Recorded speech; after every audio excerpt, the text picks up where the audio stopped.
us back a little bit, recap of that, and we'll talk about our Conference USA game at FIU. Obviously, very thankful for the win. I think anytime you get a win, it's hard, but especially on the road. So pleased with being able to come out of a tough environment there against another conference, quality opponent from that conference to get a win. A lot of good things we did, but you look back through it, there was a lot of things there we can definitely improve on. We got to learn how to play 4 quarters, consistently. That's our big our thing this week is just being consistent through 4 quarters. But anytime you can win, it's positive. Seems like we talk about Caden each week, but 6 touchdowns. He's getting a lot of notoriety this week after that performance Saturday. How do you think he's handling that success? I know that was one of the things you talked about early in the season is to make sure he can handle the success and continue to stay at the basics and what's got him to this point. Well, the first 2 weeks, pretty well. This is the first week where he had obviously astronomical numbers, got national attention. So the key for him now will be that there's a lot of things he knows he can do better as well, and making sure that you don't read your press clippings, and I don't think he will. I'm not saying he's that guy, but now that you get more attention like that, that's when you really got to dig in deeper, and continue to do that. But he's the first 3 weeks, every week he's gotten better and better with what we're asking him to do, and playing with a lot of confidence, and then the team around him is playing with a lot of confidence. And anytime that your quarterback's playing with confidence, that's a good thing. Similar. What's allowed you guys to connect with him so quickly? Not just you, but your staff Well, I think we've Coach Korn, Coach Dixon spent a lot of time pouring in just to helping him become the complete quarterback and what that looks like, and building trust with him and letting him know that it's okay to make mistakes. You don't go out there and be fearful of making mistakes. And I think you, as a player, if you know your coach has confidence in you, regardless of how you're playing, they believe in you, and that sort of frees you up to let your ability go play. And so they've done a really good job of just pouring and investing in him. And I say off the field, just the things that intangible pieces that it makes to be a quarterback. And then I think by doing that, he's gained confidence in himself, and then his team has gained confidence in him, and that's helped him continue to play better. The team's probably feeling pretty good right now, 3-0, coming off an almost 4 touchdown, win on the road Saturday. Do you worry at all about complacency at this point in time, or anything you're speaking to them to forget about what's in the past and you have to be 1-0 this week? Well, we talk a lot about that all the time. Our big thing is, you good or bad, you flush it and move on. And so our focus is we've not played our best game, and what we're trying to accomplish is we're trying to be our best for 4 quarters and then let the scoreboard take care of itself. And we've obviously won some games, which are great, but we've not played our best consistently. And so our big push is let's learn how to play our best. Let's learn how to practice to be our best, and see how good we can get. And that's been our talk. We know we got a great opponent this week, and if we don't play our best, then they beat us. They're playing well. They're playing a lot of confidence, and so especially in the conference game on the road. And so for us, we have no reason to be complacent because we've not played our best game. And until we play our best game, I'm not going to worry about that.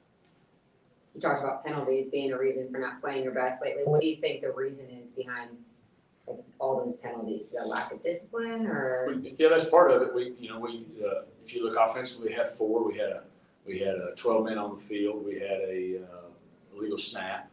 I can't remember what the other 2 were right now off the top of my head, but those were foolish penalties, things that we can control. Defensively, the majority of those were some pass interference calls, and those are judgment calls sometimes. So you have to judge some of those a little bit here or there, but way too many. As far as we've got to learn how to play the game the right way and adjust the way they're calling. But the ones that you get upset on, you don't get upset on the ones where you're being aggressive. You get upset on the ones you can control. And from an offensive standpoint, we had too many of those, and that's what we got to fix and correct. We talk about that all the time. And this was the worst. This is the worst game that we've had because of that, and so we'll continue to emphasize it. Jordan White, I think this is his first time playing significant snaps at center. How do you think he's handling that adjustment to that position? I think he's done well. That guy handles the ball. Him and the quarterback handles every snap. And it's hard to snap and set and move and do all those things. he's done a nice job the first 3 weeks, you know, and he's played obviously some college football before, but never at that position, and that's a big deal. But he's earned the trust of his teammates and done a nice job, and obviously Caden has a comfort level with him, which is a big deal as well. How do you feel about this receiver group? You know, there are so many question marks with the injuries going into this season. It seems like they stepped up this week with some of the running backs. Yeah, they did a nice job. You know, I think they're what you're seeing is they've gotten healthier. They're getting more practice opportunities, and so our execution, the confidence level on each other has gotten better and better. You know, and we're still making some mistakes as far as route running and some certain things, but last couple of weeks they've definitely stepped up, and if we can continue to do it at that pace, and I'm not saying we're going for 350 every game or whatever it was, but if we can continue to do it at that pace and play at a high level, then it gives us great balance and makes us, you know, hard to defend. With the injury to Vaughn, what's your approach with the running back room and kind of how they can make up for that because he's getting hurt? That's a challenge because Vaughn was unique among our group right now because he's somebody that could do some inside-outside stuff for us.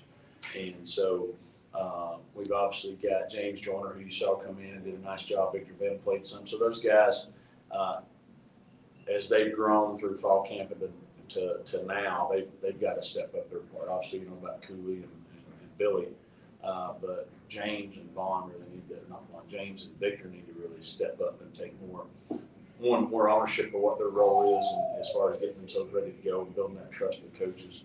And so they're going to have to obviously play more. It's going to be, you know, by committee, but Vaughn's a big loss because he was the one that could sort of do both, you know. And it's unfortunate for him, but he'll be out quite a while. Coach, do you see Aaron Bedgood serving a role similar? Do you still see him as a slot guy, knowing that pitch that he went down the right sideline and scored on was similar to what a play that you might see Vaughn out there with? Yeah, you know, that's something that we've used him obviously in that position. We'll continue to do that. Obviously, he's a receiver, and you know, and you're trying to mix and match where he's at. But there's certain, whether it's certain formations or certain play calls, where we got to use him in some of those motion things because he does have ability. As you guys can see, he can get out there in the perimeter and make some things happen. Going back to Vaughn, do you have a prognosis for how long he's going to be out? Think he could come back before the season's over? It'll be very late this season. Okay. How about what sticks out to you about FIU when you first popped the tape in? Well, one, just their overall team speed. They can run in all three phases. They'll be the most athletic team that we've seen at this point. They play, and then secondly, they're playing with unbelievable confidence. You know, and everywhere they're playing.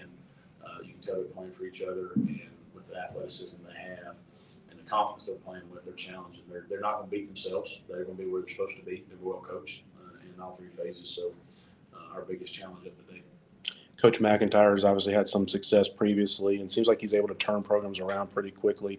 Looks like he's got it going good down there now. What have you seen from your vantage point that he's been able to do to have some success down there where they haven't had success in recent years? Well, I think what he's done is he's an excellent coach and a great person. I think what he's done is he's established the culture that he wants to have as far as those guys playing, you know, for each other, and you can see that. He's letting them be themselves and play with confidence and the personalities they have down there. And I think what he's done more than anything is he's got just the right people. You can see in his 2 years there, the change they made from the last year to this year, just in the video and the things, just the way they're playing, the confidence. So he's got to believe. And if you can believe, you know, good things are going to happen. And so he's done a good job. It'll be a tough place for us to play. You know, anytime you go on the road, it's tough, but especially in conference. I think we're homecoming down there as well. And so, we know we got to go play our best for that to be able to come out and win. Coach, we're going to go to the computer there. Dave Walls, WSCT TV. Dave, go ahead. Thanks. Good morning, Coach. You're one of 4 FBS coaches in your first year as undefeated, right up there with Coach Freeze and Coach Sanders. You had to give yourself and your staff a little bit of a self-evaluation. And can you talk about this first month of maybe what's gone right, what maybe you'd like to improve on as far as your performance? Well, I think our players are doing a really good job of playing for each other and buying into what we're trying to do. So, you know, they get the credit for going out there and winning. They're doing a nice job of that. And so I've been pleased that we're not beating ourselves for the most part. You know, we're creating a lot of turnovers. We're not turning the ball over. Exception of last week, we're having a lot of penalties. And so I think we're playing some disciplined football. And, you know, the biggest thing for us, Dave, going forward is we just have to learn as a group, as a team, just how to prepare consistently throughout the week so we can play consistently throughout a game for 4 quarters. If you look at our season, even though we've won those 3 games there, we played you know, a half of football probably consistently in all 3 phases. The rest of it's been sort of up and down. Offense might be playing good, defense down a little bit, and vice versa. And so that's our big improvement. But from where we started, where we are now, the players get all the credit for that and what they've been able to do and buy in with each other. How close is Kendi to being able to get back on the field? Close. We're hoping that you're seeing this week is the hope if practice goes well for him, that you know, he'll travel and be ready to play. If strength and conditioning doesn't work out, what are the chances that Chad Scott has a future as a Matador? As a Matador, I think if you saw him with his shirt off, he's got some work to do. So I think he's going to have to probably get on. Is Jenny Craig still out there? Jenny Craig. No, he didn't. Your critique of the special team, specifically Nick Brown and how he kicked Saturday. Yeah, Nick was huge. Obviously, you know, from a competition standpoint, did a nice job throughout the week and got the job. He knocked the 2 field goals in, which were big. I mean, because you get out there and you stop and you're not able to score, but you get those points, which were huge. He made obviously all the extra points, and so and more importantly, he got the ball in the air a little bit, which was nice. So that was great. He believed in himself, and that was good confidence for coaches as well. Just him going out there and knocking it through, and gave confidence to our offense and our defense. Looking at their quarterback, Jenkins, FIU, what type of challenges does he present? Well, I don't know if he's lost a game, you know, from middle school, high school, and all that. He comes from a winter program down there in obviously Miami, and then as he's taken over the job here, I think they're undefeated. He's taken over the job, and so he's got confidence in what they do. He's going to attack. Our secondary. He can make things happen with his feet as well. But he's just playing with just the utmost confidence in himself and belief in himself. And so when that happens, then you have to be, from a defensive standpoint, you got to be ready for anything because whether it's something's covered or not, he believes he can get the ball in there, which hopefully gives us some opportunities. But you also got to be prepared for that. So he's really giving them really a jolt of energy, and you can see that by how they're playing. All right, Coach. Thank you for your time. Thank you all. Thanks. Watch these.